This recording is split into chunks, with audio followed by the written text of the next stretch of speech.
為一個新疆姑娘在北京有一點特別不適應，北京有一個北京病，就是你約好了早上9點辦一個事兒，你8點出發肯定遲到，你7點出發也有可能遲到，但是你6點出發，嘿，您猜怎么着？6點20我就到了，再等2個半小時吧。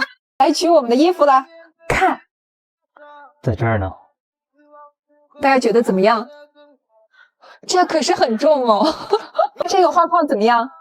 高高的雪山祝福你們。這還有，這都是一套的。這本是《山歌聊齋》，這本是2002年的第一場雪，怎麼樣？還不錯吧？關於刀郎老師簽名符這件事情，我們要做一個澄清。最近看到了很多人都收到了刀郎老師的签名符，很多朋友都在問你們2個收到了沒有？那為什麼我們遲遲收不到刀郎老師的签名符？請小谷解釋一下。因為新疆遠呢。当当当当，因為新疆遠啊，快遞也需要走更長的時間。朋友們，刀郎老師給我們的簽名符他來了，收到了。那上面到底写了什么？咱们一起開箱看看好不好？你來揭曉。來，我來開。慢點開啊，這個袋子我覺得得留着。袋子也要留着？那就得留着吧。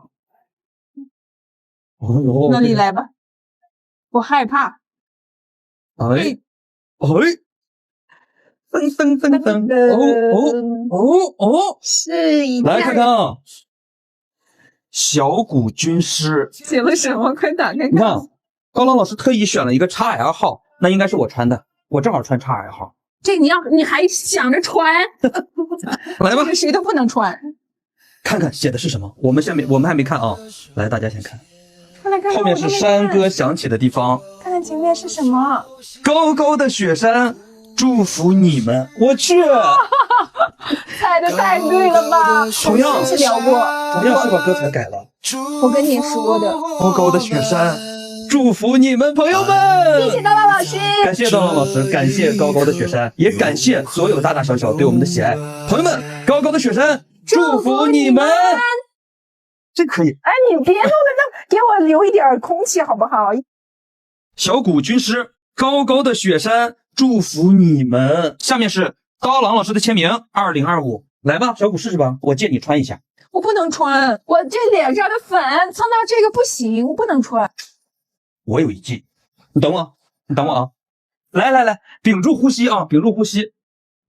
謀殺妻子，你穿，這可以。哎，你別弄的那，給我留一點空氣好不好？一點空氣都不給我。缺氧了。是這樣吧？對。你別給我弄壞了啊！來，你看看，你看我這招是不是挺好？來，太好看了！來，小谷軍師，高高的雪山，祝福你們啊！這是我們的驕傲。中國最美的公路獨庫公路通車了，我們這次受到吉利銀河的邀請，來參加2026年獨庫公路的通車儀式。獨庫公路為什麼每年都要舉辦通車儀式？因為獨庫公路每年開放的時間有限，但風景很美，一天看四季，10里不同天，受到了全國自駕愛好者的青睞。大家都關心獨庫公路開放時間，想第一時間來體驗獨庫公路的自駕，久而久之就有了發車儀式。今年獨庫公路的通車儀式的舉辦地就在巴音布魯克。巴音布魯克是大家來新疆一定要打卡的地方，這裡被譽為華夏第一州，這裡有中國第2大草原，世界自然遺產地，有開都河、九曲十八彎的日落等等。那麼重點來了，今年通車儀式的領航車到底是什麼車呢？是咱們吉利銀河 M9。為什麼是銀河 M9 呢？因為它非常符合我們獨庫公路自駕的需求。首先就是它的空間夠大，作為一台大6座，不僅坐得下一家人，冰箱、彩電、大沙發放在車裡，讓長途出行也很舒服便捷。其次，別看這個車大，但很好開，3電機4驅，動力強勁，能帶上全家解鎖更多美好的地方。看，領航車發車了，咱們出發！獨庫公路它穿行巍峨天山，腳下是幽深峽谷，身旁是無垠草原，轉頭又見皚皚雪峰，一路風光層層切換，步步皆是盛景。走完全程，便讀懂了新疆一半的風光。怎麼樣，獨庫公路美吧？歡迎大家來大美新疆。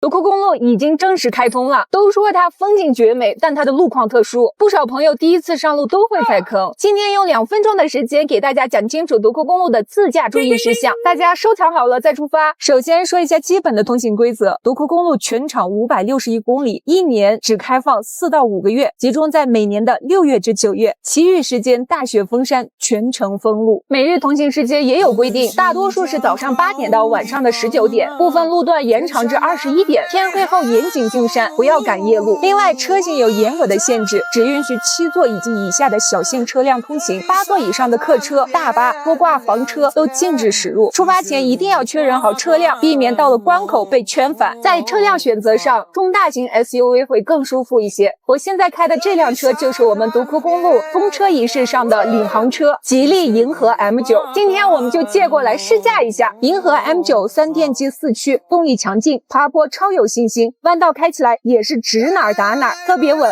我一個女孩子開也是很輕鬆，當然也不能掉以輕心，路上還是有一些橫風，行車安全很重要。山路崎嶇，如果沒有山地駕駛經驗，不建議獨自開車出行。遇到暴雨、降雪、落石的突發情況，路段會臨時封閉，一定要服從現場人員的指揮。還有一個關鍵點就是物資與出行準備。獨庫公路溫差極大，10幾度的溫差是常態，哪怕是生下出行，也要備好短袖、厚外套，甚至薄的羽絨服，雨具也必不可少。一家人出行選擇像 M9 這種的3排能方倒、空間很大的車，可以放下全家人的行李。長途駕駛，大家要選擇車輛座椅乘坐舒適的，最好是這種座椅帶通風、帶按摩的，邊開車邊放鬆，邊欣賞新疆的美。最後提醒大家，獨庫公路不僅是風景大道，更是一條英雄之路，一路風光變幻，從戈壁草原到雪山峽谷，每一段都值得慢慢欣賞。遵守交通規則，敬畏山區路況，放平心態，安全駕駛，才能好好感受這條路的魅力。準備自駕獨庫公路的朋友，這份攻略記牢，祝您旅途一路順風。國內多條徒步線路宣布關閉。4月8號深夜，新疆伊犁昭蘇縣文旅局發布公告，宣布全縣所有山區嚴禁任何形式的徒步、穿越、登山、露營、越野穿越。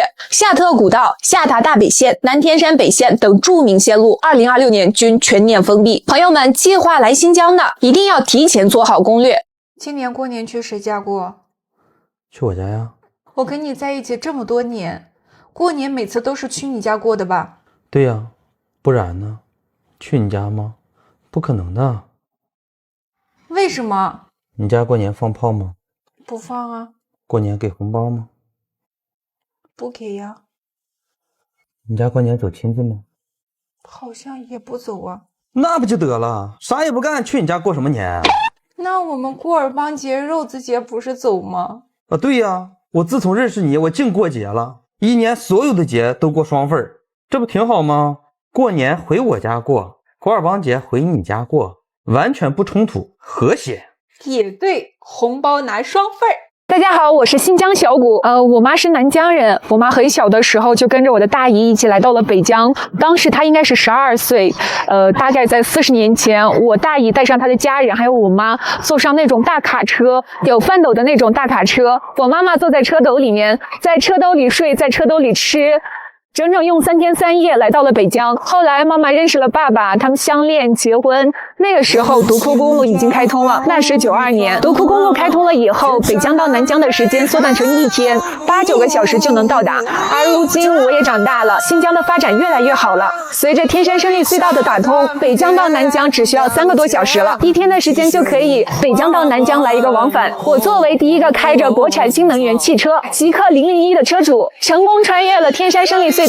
我親身見證了時間的變化和新疆交通的變化，我感覺到自豪。現在的新疆交通越來越方便了，也歡迎全國各地的朋友們来大美新疆玩一玩、吃一吃、嘗一嘗我們新疆的水果。大美新疆歡迎你！這次新疆足球超級聯賽開幕式最震撼的節目就是開場的汗血寶馬，我覺得這也是我們烏魯木齊最能拿得出手的節目。汗血馬屬於我們西域的特色，這些馬都是一個人的，他就是陳志峰先生，看他在那兒呢，騎着汗血寶馬亮相張超開幕式，實屬不易。汗血馬心情剛烈，體型高大，速度迅猛，在場3萬觀眾人聲喧沸，這般熱鬧嘈雜的場面裡，馬兒鎮定自若，毫無歉意，還圓滿完成高難度動作，皆是常年悉心馴養打磨而成。古時汗血馬是征戰疆場的絕世良駒，如今盡顯西域豪邁風采，能經營一度汗血馬英姿，實在難得珍貴。新疆人到底有多愛足球？9塊9的姜超現場到底有多燃？啦啦队和其他地方有什麼不同？今天我這個本地人帶大家去現場看一看。今天烏魯木齊對亳州，我作為烏魯木齊人，當然要來給主隊加油，也順便體驗一下姜超的現場是不是被燃起來了。這可是我第一次來現場看足球比賽，上次外場這麼熱鬧，還是刀郎老師開演唱會的時候。還沒進場，球迷已經在烏蘇展台拍照互動了。今天的氛圍就是從這裡開始被點燃的。還有超級大的烏蘇啤酒，我乾。這個我可以，我乾了，你隨意。你看這邊還有踢球挑戰，你猜我能踢幾分？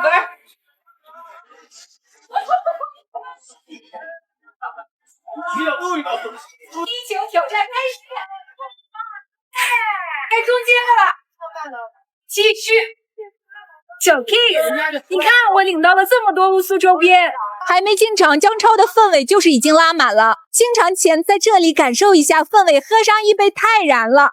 走吧，場外已經夠熱鬧了，沒想到真正進場後更熱鬧了。快看，烏蘇的啦啦隊在那邊，這啦啦隊行不行？烏魯木齊加油！我發現今天現場除了比較熱鬧，烏蘇的氛圍也特別濃。從展台到互動區，到處都有球迷在打卡拍照。果然是姜超燃得很，烏蘇氛圍濃得很。這個球漂亮！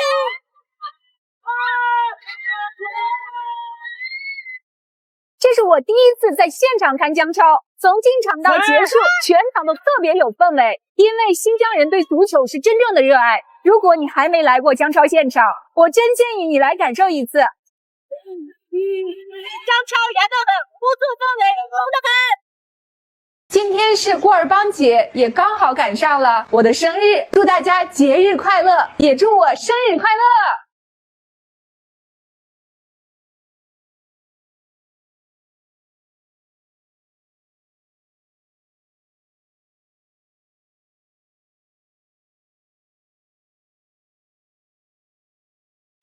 Kelinglar do'stlar o'ynaylik, hech kim chetda qolmasin. Kelinglar do'stlar o'ynaylik, hech kim chetda qolmasin. Kimning mayli kimda bo'lsa qo'yib bering o'ynasin. Kimning mayli kimda bo'lsa qo'yib bering o'ynasin. 花过这樣的1元錢嗎？你知道這位印在這裡的人是誰嗎？他就是我們新疆人，祖籍山東，他就是金茂芳。1952年，19歲的山東姑娘金茂芳響應國家的號召，滿懷豪情地踏上了西行的列車，最終來到了新疆石河子這片廣袤而荒涼的土地上。在這裡，她握起了方向桿，成為了新中國第一代軍肯女拖拉機手，也是兵團最早駕駛摩托斯拖拉機的女性之一。你能想象嗎？在那個激情燃燒的歲月裡，金茂芳和她的夥伴們以拖拉機為戰場，與荒漠戈壁開展了較量，烈日風沙是常態，每天工作10幾個小時是家常便飯。但他從未退縮，在他擔任機車組組長的7年時間裡，他完成了超過25萬個標準畝的工作量，相當於用7年的時間幹完了20年的活兒。這不僅僅是一個數字，這背後是戈壁變良田、荒漠變綠洲的奇蹟，是用青春和汗水書寫的傳奇。正因為這份卓越的貢獻，他被公認為是1960年版第3套人民幣1元紙幣上那位女拖拉機手的主要原型。當人們稱讚他時，他卻無比的謙虛地說，那不是我，那是我們全體兵團女兵的縮影。是的，那1元紙幣印的不僅僅是金茂芳個人肖像，更是一代人集體豐碑。它象徵着艱苦奮鬥、無私奉獻的軍肯精神，也銘記了像金茂芳一樣千千萬萬從五湖四海來到新疆的建設者們。他是我們新疆人，他的根在山東，而他的精神深深地扎根在了新疆這片他奮鬥終身的土地上。退休後，他依然在向年輕人講述着當年的故事，讓紅色的基因、奮鬥的火種代代相傳。所以當我們再次看到那1元錢時，它不再僅僅是一張紙幣，它是一段滾燙的歷史，是一首青春的讚歌，更是一位名叫金茂芳的老人以及他所代表的那一代開闊者留給我們最寶貴的精神財富。猫米朋友们注意了，最近有人冒充阿亚拉索发布假消息，说刀郎老師2026年的演唱會計劃已經確定了。經過求證，這是假消息，大家千萬不要上當。那刀郎老師2026年到底有沒有演唱會？現在肯定是不確定的。大家所有的消息要以阿亞拉索官方為主，阿亞拉索的官方賬號是阿亞拉索音樂，其他的咱就不看了。來看新疆美女，請我們現場水池邊的朋友們，你好。大家往後退，待會兒要開始全方位的進行灑水了，請大家往後退。我們今天的第一盆水呢叫做許願之水，稍後我們先打上一盆水，喜上願望，兩聲。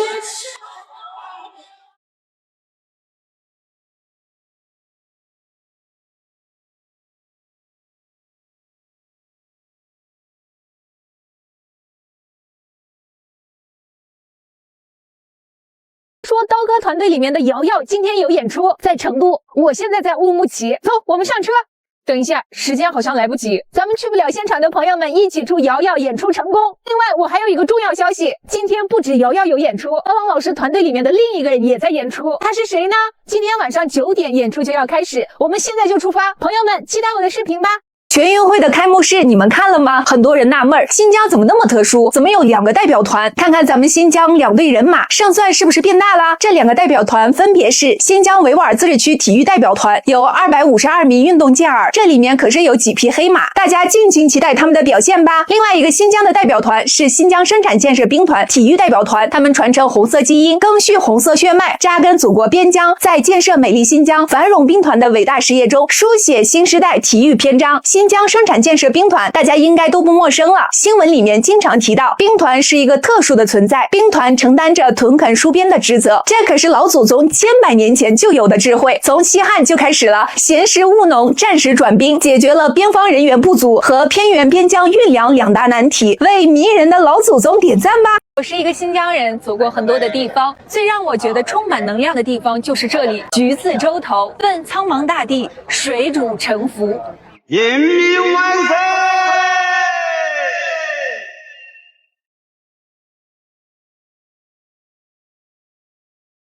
怎麼辨別哈密瓜的好壞？首先看它的瓜藤，瓜藤越新鮮，說明它採摘的時間越短。另外看它的網紋，網紋越密越粗，就說明這個瓜越甜。第三就是瓜下面的這個小白點要發白的就好吃。第四要看它的重量，同樣大小的瓜越重越好吃。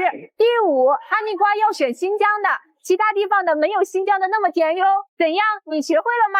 遇到難回答的問題又不說話。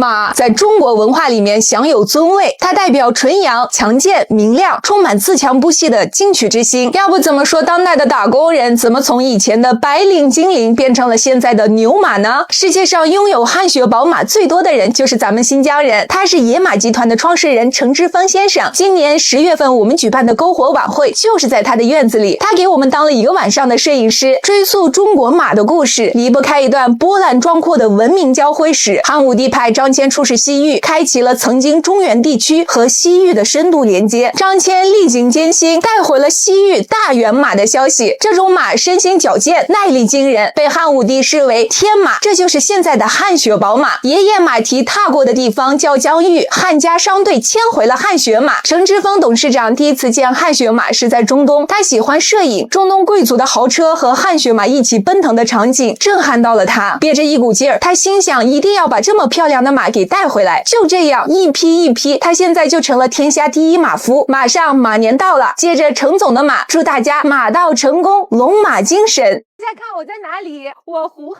三又回來了。哎，這胡漢三是誰呀？為什麼那麼多人說胡漢三回來了？哦，胡漢三是地主惡霸。为什么那么多人说自己是胡漢三？那我可不是了。现在我已经回到新疆啦，接下来新疆要发生的大事可多了。首先，我们的姜超马上就要开始了。论足球，我们新疆的足球还是很值得看的。另外，我们新疆最甜的哈密瓜也要上市了。今年我们还给大家摘瓜，朋友们，你们期待吧。何娇龙姐姐让全国的很多朋友知道了新疆有一个天马节，今年的天马节就要开始了。我们现在正在去往昭肃的路上，我们一起去探寻它曾经的足迹。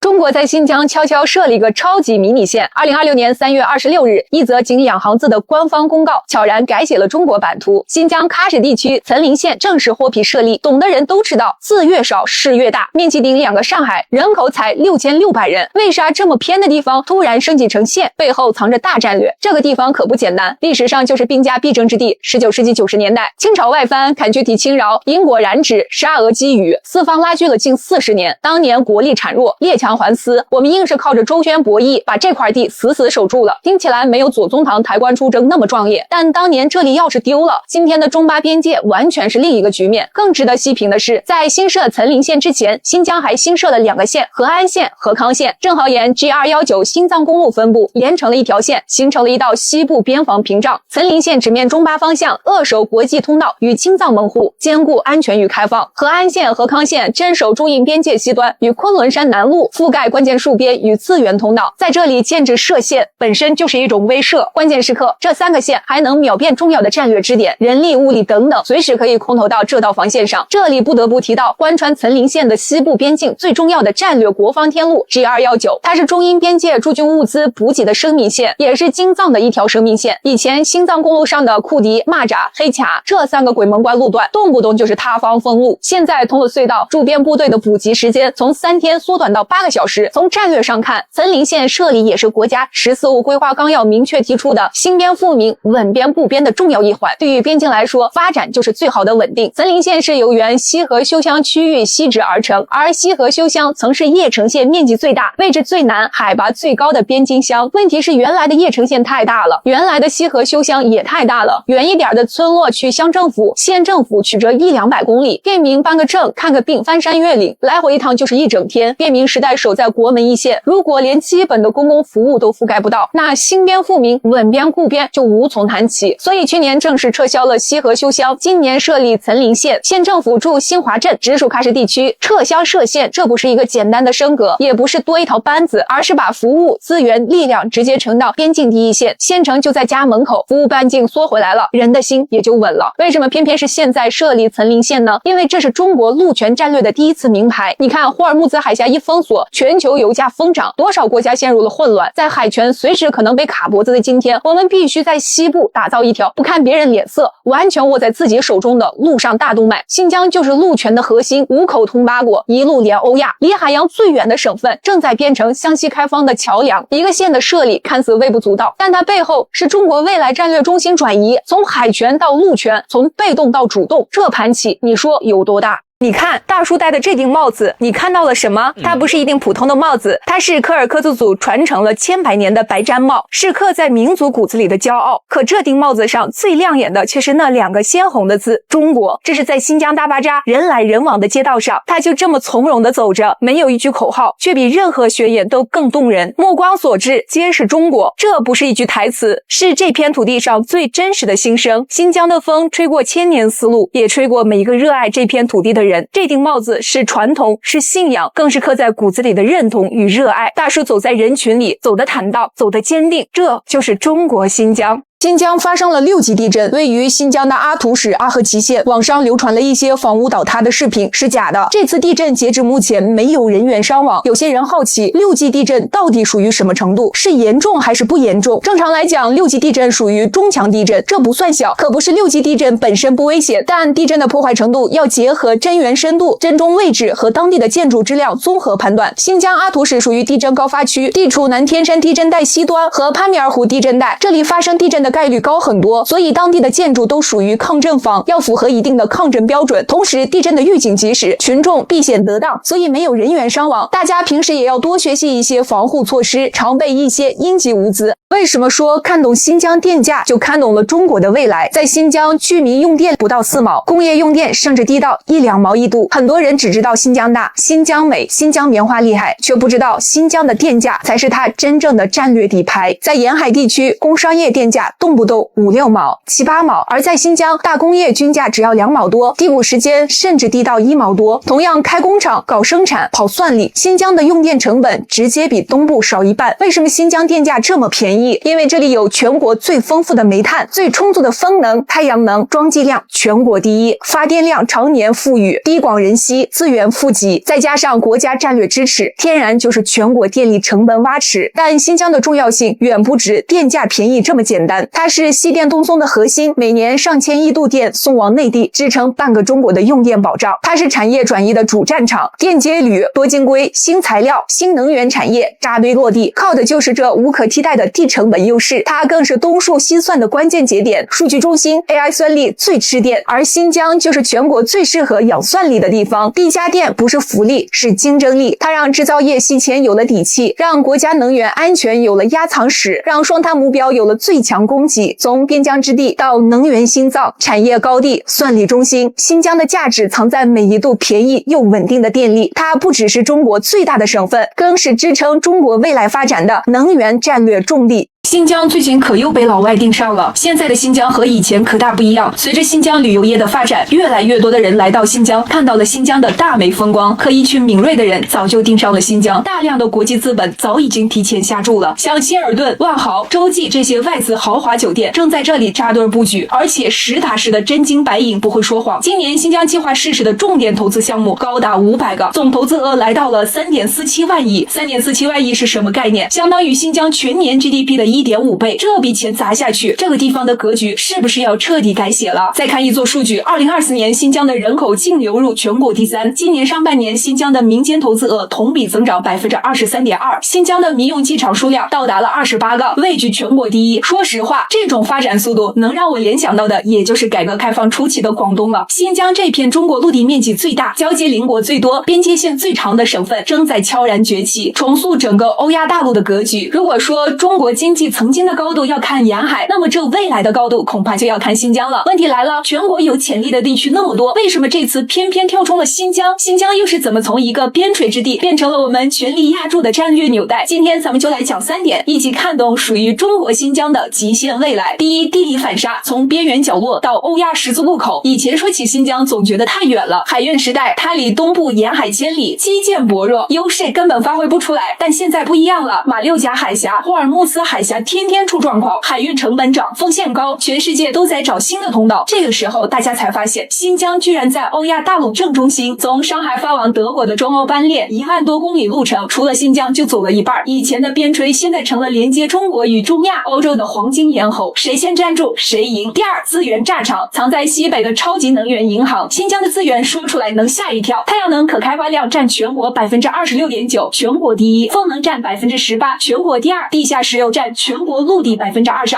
天然氣占 28%， 煤炭更是占了40%。放在以前，這些寶貝運不出去，用不起來，但現在特高壓電網能把新疆的風電光伏直接送到東部，油氣管道通到全國，就連最費電的 AI 算力中心都想往新疆搬。這裡電費低，能源足，工業成本直接降一大截。有了這張能源王牌，中國制造業的底氣更足了。第三，戰略開掛，一帶一路的核心玩家。現在全球貿易不好做，西方動不動就加關稅、搞制裁，世界急急需新的玩法。而我们10年前就布局好了“一带一路”大棋，新疆就是最关键的落子点。全球197个国家，150个都加入了“一带一路”，和这些国家做生意得有一个中心口岸，新疆刚好合适。你看，现在阿拉山口口岸開通115條班列到25個國家，霍爾果斯口岸80條線路，輻射18個國家，45個城市。中國西部和歐亞的貿易就靠新疆這扇門越開越大。這3.47萬億不是簡單修橋鋪路，而是中國打開歐亞市場的鑰匙。新疆不再是偏遠的風景，而是中國經濟的新引擎。未來10年，它的發展只會更猛。你覺得新疆下一個爆發會是在哪個城市？評論區聊一聊。接下來的新疆是這樣的。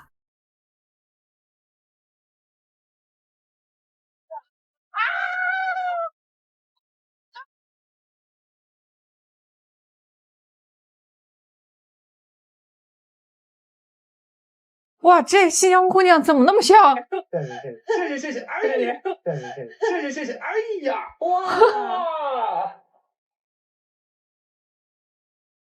這道菜是我們新疆的一道美食。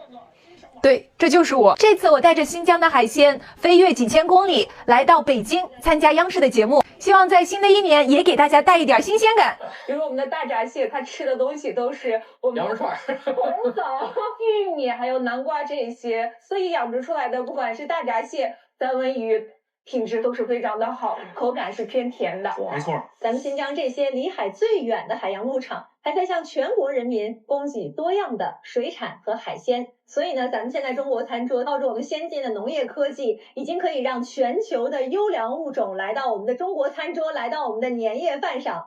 中國人的餐桌已經鏈接起了更遼闊的山海，也孕育着更盛大的豐收。朋友們，新疆的海鮮是真不錯，有機會來新疆嘗嘗吧。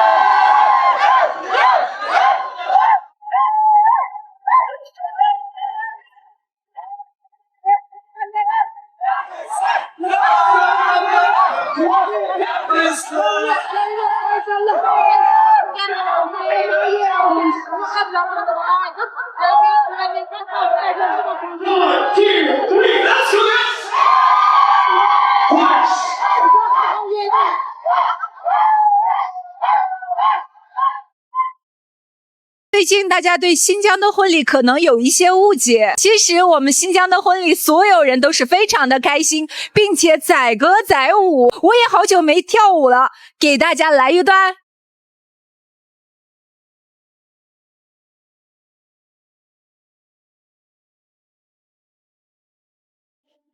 Gelinler dostlar oynaylik, hiç kim çefte kalmasın. Gelinler dostlar oynaylik, hiç kim çefte kalmasın. Kimli mayli kimde bulsa koyu birin oynasın.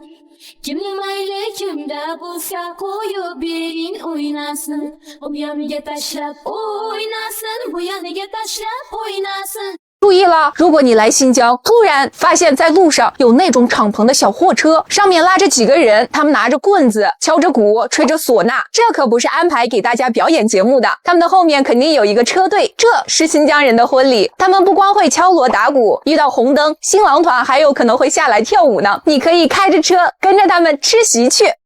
今天晚上吃烤包子啊？行，沒問題，有點乾巴吧？那來點喝的，來個牛奶。可以啊，我正渴呢，來10塊錢的。10塊錢太多了吧？你喝不了。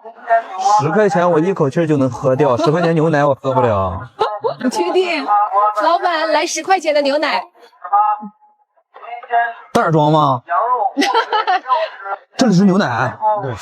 這就是純天然的牛奶。這剛剛是1勺。哎呀我2勺。老闆10塊錢啊？對。這麼大一袋嗎？來喝，你要咋喝？來吧。我能喝了。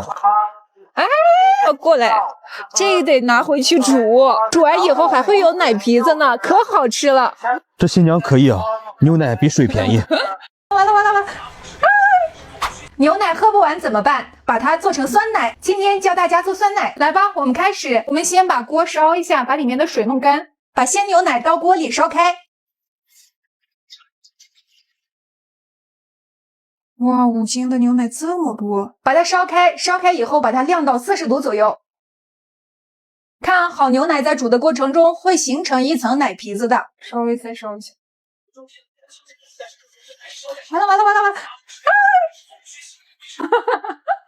沒事，不影響，煮冒了就好了。容器要燙一下，奶皮子給你挑出來看看，看這麼厚，天哪，這可以悄悄的吃掉。把晾好的牛奶放到我們的容器裡。接下來是最關鍵的一步，就是把我們的影子倒到我們的牛奶裡面，這就是新疆的酸奶。這麼小一罐可以換來這麼大一大盆，還是很划算的。看，新疆的酸奶是固體的，需要把它擠出來，把它攪拌均勻，用保鮮膜給它封口，把它放在電飯鍋裡面就可以了。等待8到10個小時，我們看成果。朋友們，我們的酸奶已經做好了，到底成功了沒有呢？哇，看這個狀態就是成功了，它已經結成塊了。真正的好酸奶就是這種固體的才是。看，有點酸，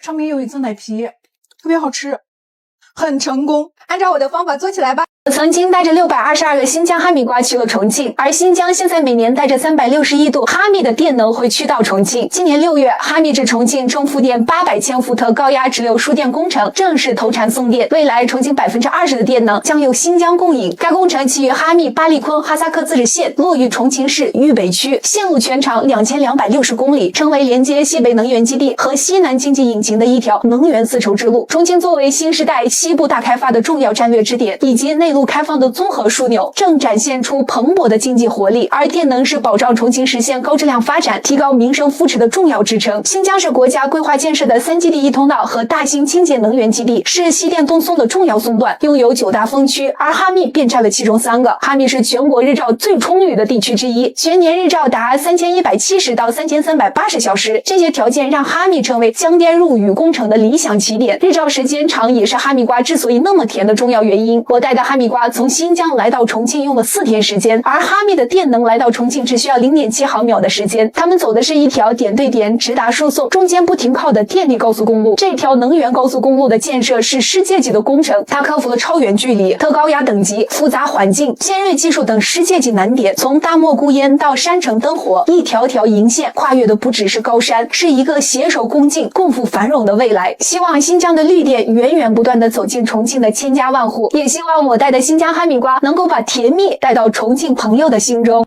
11期間，很多刀迷因為一個人來到了新疆，怎麼樣？新疆美吧？但你們知道嗎？大家能來新疆，還要感謝另外一個人，一個湖南人。你們猜猜他是誰？新疆是我國陸地面積最大的地方，這166萬平方公里的土地，就是一個湖南老頭搶回來的。這個人就是左宗棠。這世上多數人會隨着時間的流逝被逐漸淡忘，歷史上那些豐功偉績的名人也大多如此，但有極少數的人會在歷史的長河中愈加光彩奪目。左宗棠就是屬於那極少數之一。清末中亞的阿古柏實力在沙俄的支持下入侵新疆，朝廷內部出現了巨大的爭議，不少官員認為新疆是不毛之地，主張放棄，集中力量鞏固海防。在這個決定國家疆域的關鍵時刻，當時已年過花甲的左宗棠挺身而出，他以非凡的戰略遠見力排眾議，提出了那句著名的論斷：重新疆者，所以保蒙古；保蒙古者，所以衛京師。他深刻地指出，新疆的存亡直接關係到國家核心地帶的安危。為了籌措軍費，他殚精竭慮，甚至不惜個人的名義借貸。最令人動容的是，在他年僅苦兮率軍西征時，他的隊伍中隨行着一口為自己準備的棺材。這抬棺出征的壯舉，昭示的不是悲情，而是不成功便成仁，誓與國土共存亡的堅定決心。最終，他成功了。這場艱苦的西征，為我們的國家守護住了這片西北屏障。所以，今天我們能夠自由地探訪喀納斯的靜謐湖水，馳騁在伊犁的遼闊草原，源，感嘆於這片土地廣袤與富饒。都不要忘記，在140多年前，曾經有一位湖南老人以風燭殘年之軀，懷揣着對國家的無限忠誠，為我們抬棺出征，收復了這片失地。歷史的長河會沖刷掉許多的記憶，但總有一些人與事，如同璀璨的星辰，歷久彌新。左宗棠和他所代表的捍衛國土、勇於擔當的精神，正是這一顆永不黯淡的星辰，永遠值得我們緬懷和敬仰。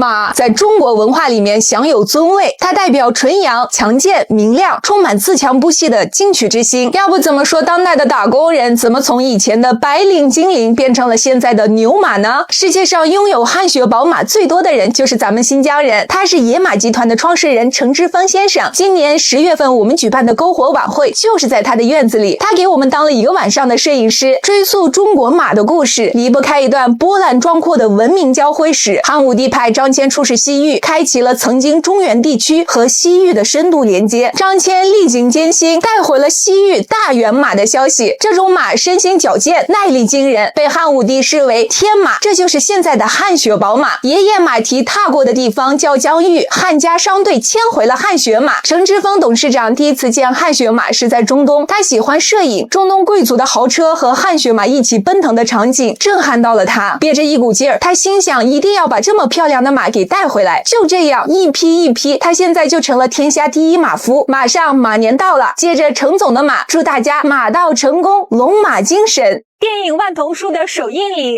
我現在已經在北京了。這是一部講述維吾爾族12木卡姆的故事，而且主題曲是刀郎老師演唱的。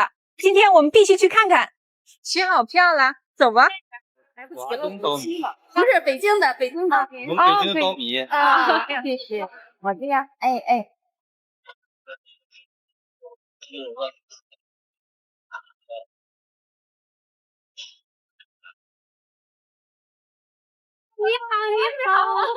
你好。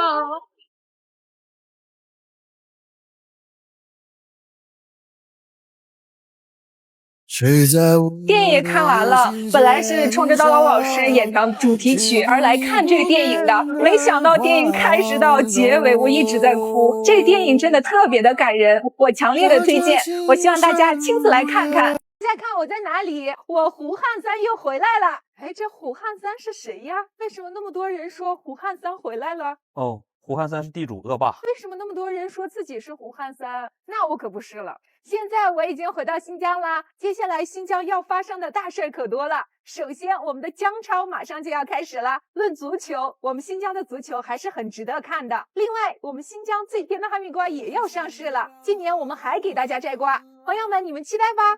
中國在新疆悄悄設了一個超級迷你縣。2026年3月26日，一則僅2行字的官方公告悄然改寫了中國版圖。新疆喀什地區岑林縣正式獲批設立。懂的人都知道，字越少事越大，面積頂2個上海，人口才6600人。為啥這麼偏的地方突然升級成縣？背後藏着大戰略。這個地方可不簡單，歷史上就是兵家必爭之地。19世紀90年代，清朝外藩砍去體侵擾，因果染指，沙俄饑諛，四方拉鋸了近40年。當年國力孱弱，列強環絲，我們硬是靠着周旋博弈，把這塊地死死守住了。聽起來沒有左宗棠抬棺出征那麼壯烈，但當年這裡要是丟了，今天的中巴邊界完全是另一個局面。更值得細品的是，在新設岑林縣之前，新疆還新設了2個縣：和安縣、和康縣，正好沿 G219 新藏公路分布，連成了一條線，形成了一道西部邊防屏障。岑林縣直面中巴方向，扼守國際通道與青藏門戶，兼顧安全與開放。和安縣、和康縣鎮守中印邊界西端，與昆崙山南路覆蓋關鍵戍邊與資源通道，在這裡建置設縣本身就是一種威懾。關鍵時刻，這3個縣還能秒變重要的戰略支點，人力物力等等，隨時可以空投到這道防線上。這裡不得不提到貫穿岑林縣的西部邊境最重要的戰略國防天路 G219， 它是中印邊界駐軍物資補給的生命線，也是京藏的一條生命線。以前新藏公路上的庫迪、螞蚱、黑卡這3個鬼門關路段，動不動就是塌方封路。現在通了隧道，駐邊部隊的補給時間從3天縮短到8個小時。從戰略上看，岑林縣設立也是國家“14五”規劃綱要明確提出的兴邊富民、穩邊固邊的重要一環。對於邊境來說，發展就是最好的穩定。岑林縣是由原西河休鄉區域西直而成，而西河休鄉曾是鄴城縣面積最大、位置最南、海拔最高的邊境鄉。問題是原來的鄴城县太大了，原来的西河休鄉也太大了，遠一點的村落去鄉政府、縣政府取着100-200公里，便民辦個證、看個病、翻山越嶺，來回一趟就是一整天。便民时代守在国门一線，如果連基本的公共服務都覆蓋不到，那兴邊富民、穩邊固邊就無从談起。所以去年正式撤銷了西河休鄉，今年設立岑林縣，縣政府駐新華鎮，直屬喀什地區。撤鄉設縣，這不是一個簡單的升格，也不是多一條班子，而是把服務、資源、力量直接呈到邊境第一線，縣城就在家門口，服務半徑縮回來了，人的心也就穩了。為什麼偏偏是現在設立岑林縣呢？因為這是中國陸權戰略的第一次明牌。你看霍爾木茲海峽一封鎖，全球油價瘋漲，多少國家陷入了混亂。在海權隨時可能被卡脖子的今天，我們必須在西部打造一條不看別人臉色、完全握在自己手中的陸上大動脈。新疆就是陸權的核心，五口通八國，一路連歐亞，離海洋最遠的省份，正在變成湘西開放的橋梁。一個縣的設立看似微不足道，但它背後是中國未來戰略中心轉移，從海權到陸權，從被動到主動，這盤棋你說有多大？你看大叔戴的這頂帽子，你看到了什麼？它不是一頂普通的帽子，它是柯爾克孜族傳承了千百年的白氈帽，是刻在民族骨子裡的驕傲。可這頂帽子上最亮眼的卻是那2個鮮紅的字——中國。這是在新疆大巴扎人來人往的街道上，他就這麼從容地走着，沒有一句口號，卻比任何宣言都更動人。目光所至皆是中國，這不是一句台詞，是這片土地上最真實的心聲。新疆的風吹過千年絲路，也吹過每一個熱愛這片土地的人。這頂帽子是傳統，是信仰，更是刻在骨子裡的認同與熱愛。大叔走在人群裡，走得坦荡，走得堅定，這就是中國新疆。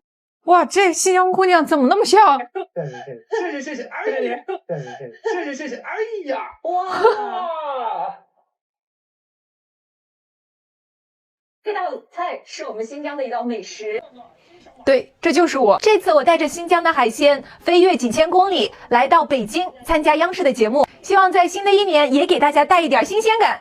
比如我們的大閘蟹，它吃的東西都是我們羊肉串、紅棗、玉米還有南瓜這些，所以養殖出來的不管是大閘蟹、三文魚，品質都是非常的好，口感是偏甜的。沒錯，咱們新疆這些離海最遠的海洋牧場，還在向全國人民供給多樣的水產和海鮮。所以呢，咱們現在中國餐桌靠着我們先進的農業科技，已經可以讓全球的優良物種來到我們的中國餐桌，來到我們的年夜飯上。中國人的餐桌已經鏈接起了更遼闊的山海，也孕育着更盛大的豐收。朋友們，新疆的海鮮是真不錯，有機會來新疆嘗嘗吧。注意了，如果你來新疆，突然發現在路上有那種敞篷的小貨車，上面拉着幾個人，他們拿着棍子，敲着鼓，吹着嗩吶，這可不是安排給大家表演節目的，他們的後面肯定有一個車隊，這是新疆人的婚禮。他們不光會敲鑼打鼓，遇到紅燈，新郎團還有可能會下來跳舞呢。你可以開着車跟着他們吃席去。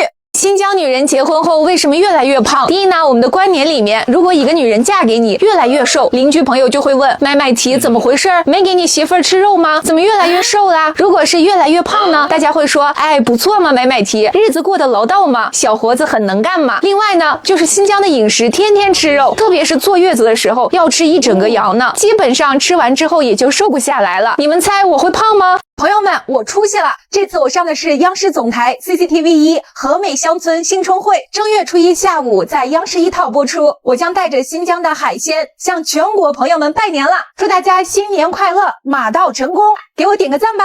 最近阿凡提徹底火爆，好多新疆朋友都在納悶，心裡都有同一個疑問，難道不是只有我們新疆人從小熟知阿凡提嗎？難道全國的朋友都知道？朋友們，要是你看過阿凡提的故事，趕緊把你的省份打出來，讓我們看看究竟有多少人看過這個經典的角色。首先必須跟大家科普一下，阿凡提根本不是一個人的名字，它翻譯過來就是智者、老師的意思，是大家對聪慧之人的尊稱。而當年那一部陪伴幾代人的經典木偶動畫，拍攝過程真的的太不容易了。這可是純手工打造的定格木偶片，沒有任何的高科技輔助，每1秒24幀的畫面全靠工作人員逐個拍攝。劇組要提前準備幾十個阿凡提木偶備用，因為拍攝時稍微磕碰就會損壞。工作人員每天蹲在場景裡，一點點微調木偶的動作、表情，耗費1整天的時間，最多也只能拍出20秒的成片。為了還原最地道的新疆風情，主創團隊專程遠赴新疆喀什，耗時數月採風、搜集素材，從人物的服裝、妝容到集市、建築的場景搭建，再到配樂裡面融入薩塔爾、惹瓦普、手鼓等新疆傳統樂器，每一個細節都打磨到極致，用盡心血還原西域風貌。這部耗時數年打磨的動畫，最終也收穫了傲人的成就。它斬獲了文化部優秀美術片獎、第3屆大眾電影百花獎最佳美術片獎，還拿下了美國芝加哥國際兒童電影節1等獎，甚至獲得過奧斯卡電影節的榮譽證書，成為首個走向國際的中國木偶動畫。它不只是一部動畫片，更是刻在幾代中國人童年裡的經典，讓新疆民间智慧傳遍全國，成為跨越地域、跨越年齡的文化符號。這樣用心打造的經典，難怪能火遍大江南北，永遠被大家銘記。作為一個新疆姑娘，在北京有一點特別不適應。北京有一個北京病，就是你約好了早上9點辦一個事兒，你8點出發肯定遲到，你7點出發也有可能遲到，但是你6點出發，嘿，您猜怎麼着？6點20我就到了，再等2個半小時吧。刀郎老師的新作《大江南》，大家都聽了嗎？這首是為大型人文紀錄片《大江南》量身創作的主題曲，聽完真的太震撼了。從這首歌裡能特別清楚地感受到刀郎老師這些年的沉澱與蛻變。其實很多人不知道，這些年他一直默默為紀錄片、電影、電視劇創作並演唱主題曲，作品一個比一個厚重，一步一個台階。您都知道有哪首呢？其中有一首我們特別熟悉的歌《去伊犁的路上》，很多人聽過，卻不一定知道，這是很多年前刀郎老師專門為新疆紀錄片《強江夢》創作的主題曲。歌曲使用母子對話的敘事框架，書寫了邊疆兒女的堅韌與真誠，幾代人扎根新疆、守護國土的堅守。從去伊犁的路上到今天的大江南，前者是刀郎老師扎根西域，寫邊疆的土地，堅守家國情懷，是立心之作，唱出了新疆的魂；而大江南是放眼江南，寫中華文明的文脈、風骨、歷史厚度，是立魂之作。格局從邊疆擴展到整個華夏，刀郎老師的格局一路打開，境界一路攀升。他沒有變的是對那份土地、對歷史、對文化的敬畏與深情。他蛻變的是視野更遼闊，立意更高遠，音樂更成熟，敘事更為史詩。這才是真正的藝術家，扎根大地，貫通古今，從西域立心到江南立魂，一步一步走出了屬於自己的音樂史詩。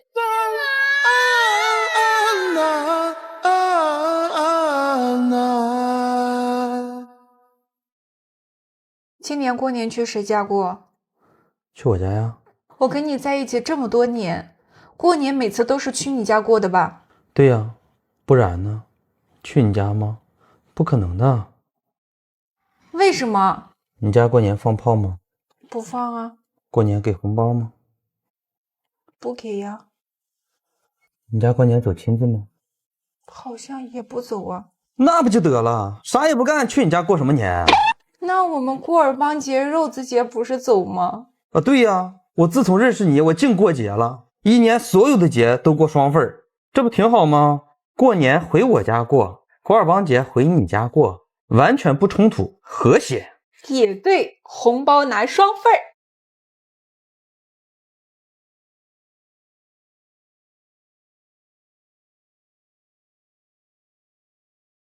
来看新疆美女。请我们现场水池边上的朋友们，你好。往后退，当然我们要开始全方位的进行洒水了，请大家往后退。我们今天的第一盆水呢，叫做许愿之水。稍後我們先打上一盆水，洗漱變化，兩身。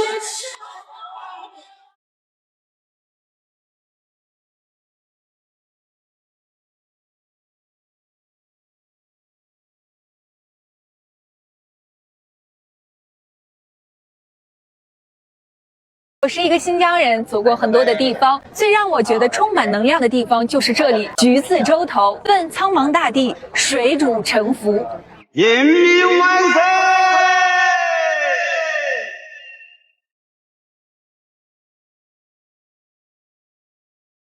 遇到男回答的问题又不受控。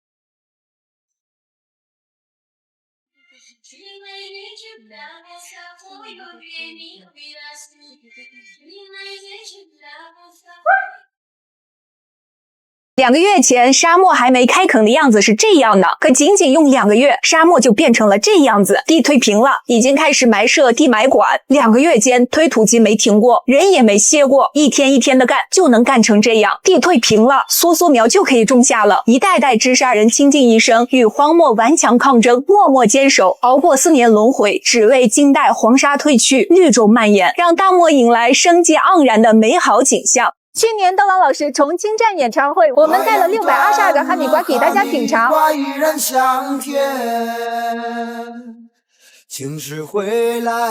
你們知道了嗎？今年的哈密瓜終於又來了，同樣是6月22日，我們同樣準備了622份哈密瓜，這次是我們刀米的優惠福利，6月22日不見不散。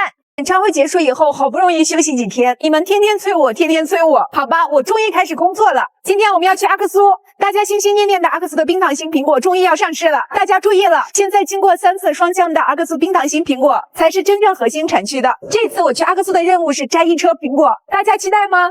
請告訴我，中國足球的希望在哪裡？朋友們，屬於新疆的世界盃在阿圖什開幕了，來看現場，世界波到瓦金溝，後腳跟過人，你能相信嗎？你沒看錯，這就是新疆阿圖什足球邀請賽，參賽隊伍來自新疆10個地州16支隊伍，這次球賽的獎金高達210萬。阿圖什盃足球邀請賽已經是第3屆了，想必你也是來過新疆的人，但這阿圖什到底在哪裡？阿圖什位於新疆南疆，是科澤勒蘇柯爾克孜自治州的首府，是我國地理位置最西的地方。為什麼比賽在阿圖什舉辦？因為阿圖什被譽為百年足球之鄉。阿圖什的足球運動已經有140年左右的歷史。1885年，阿圖什的伊科薩克村正式接觸到了足球運動。1927年5月，伊科薩克村足球還擊敗了外國領事館的足球球隊。這場比賽也都快過去100年了，但熱愛從未停止。足球運動已經在阿圖什生根發芽了。朋友們，期待吧！中國足球加油！你相信愛情嗎？刀郎老師有一首歌曲叫《艾利弗與塞乃姆》，我尋遍天山南北，我要找到你塞乃姆。不管是跋山涉水，歷盡千辛萬苦，這裡尋遍天山南北可不是一件容易的事兒。這是在地理空間、自然環境和人文交通3重維度上都充滿了極限艱辛的真實跋涉，其難度非常之大。天山山脈橫亙新疆中部，將新疆分為南疆與北疆，天山南北覆蓋的區域超160萬平方公里，幾乎相當於7個湖南省的面積。從北疆的阿勒泰草原到南疆的塔克拉瑪干沙漠邊緣，從伊犁河谷到吐魯番盆地，不僅直線距離動輒上千公里，還隔着無數陡峭山口、戈壁荒漠和無人區。在沒有現代交通的背景裡，靠騎馬步行穿行，一趟完整的天山南北尋蹤，可能需要耗費數月甚至數年。上千年前的張騫出使西域，駝隊馬幫穿越天山要7天7夜。上百年前的左宗棠抬棺出征，急行軍靠棧道穿越天山需要3天3夜。幾十年前的刀郎來到新疆天山南北採風，汽車通過獨庫公路也需要整整1天。但現在在基建狂魔的瘋狂輸出下，世界上最長的高速公路隧道順利通車了。天山勝利隧道全長22.13公里，2020年4月隧道開工建設，用14年多全部關通。它的順利通車讓南疆北疆的通行時間縮短至3個多小時。隧道開通的第一天，我就駕車體驗了這偉大的壯舉。我尋遍天山南北，我要找到你塞乃姆。現在不需要像以前那樣有千辛萬苦了。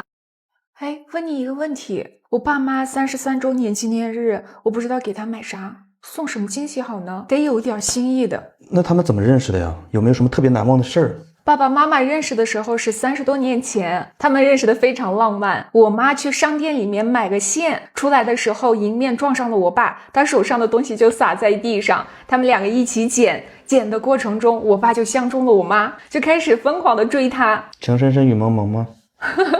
差不多吧，但是他们年龄相差特别大，我爸比我媽大17歲，所以他們經歷了很多的困難，受到了很多的阻礙，但最後還是在一起了，現在非常的相愛。那個時候日子過得苦，我爸爸用幾個囊就把我媽給娶走了。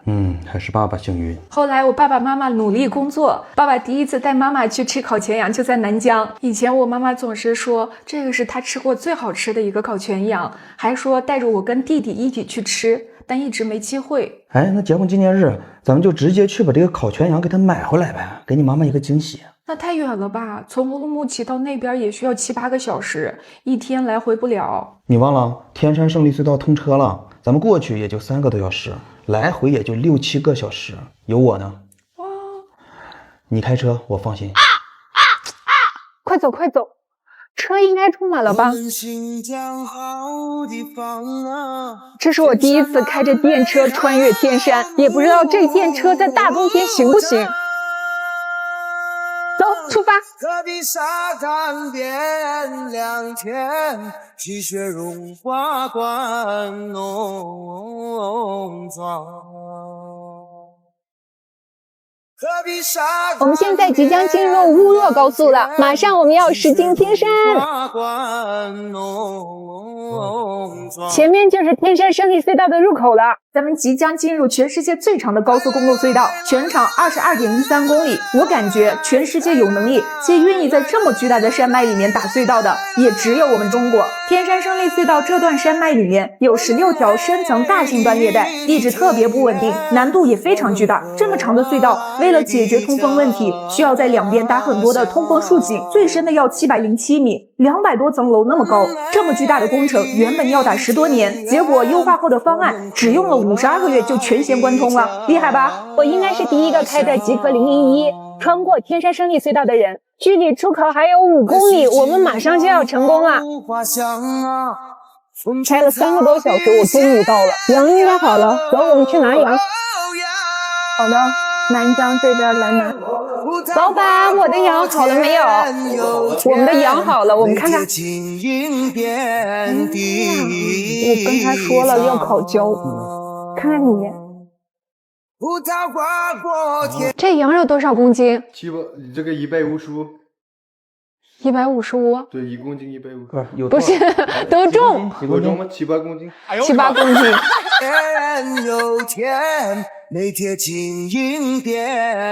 來，我們來裝車吧，天都黑了，趕快出發。走，大家发，大家发，祝你們結婚紀念日快樂。我們美麗的田園，我們和愛的家。我媽說這33年我們也沒吵起來，也沒打起來，順利的度過了這個33年，以後的日子還繼續幸福下去。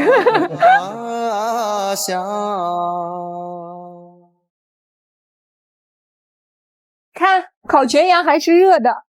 烤全羊上桌了，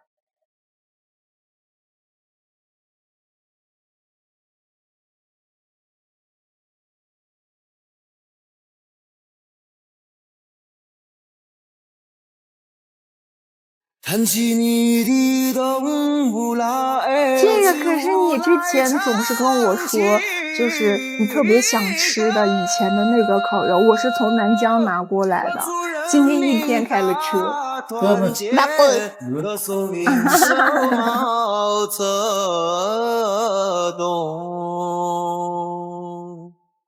歌祝人民大團結，歌頌領袖毛澤東。來來來來來來來來來，蛋糕來啦！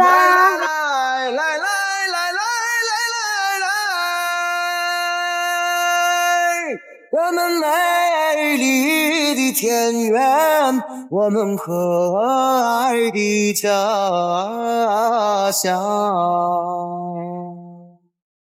我們美麗的田園，我們和愛的家鄉。